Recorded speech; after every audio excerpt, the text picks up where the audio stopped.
Duty ఏం లేదని చెప్పి రూమ్లో డ్యూటీ లేని ప్రతిసారి చికెన్ చేసుకుంటూ ఎండమే రూమ్లో. ముగ్గురు ఉన్నాం రూమ్లో, అందువల్ల చికెన్ రెడీ అయిపోయింది. ఇప్పుడు వేడిగా భోజనం తినేదన్నమాట. చికెన్ చేసుకుంటా ఉన్నాం, అయిపోయింది చికెన్ కూడా.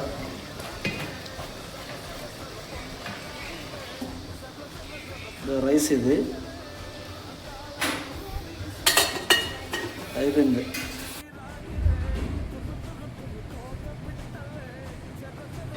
అంటే చికెన్ ఎట్లా వచ్చిందో టేస్ట్ చూడాలి ఇప్పుడు.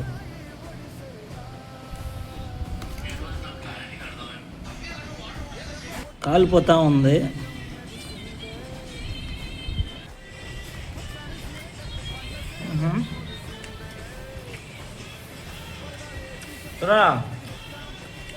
బాగా వచ్చింది కూర, బాగుంది. ఇది వీడియో ఈరోజు ఏం లేదు.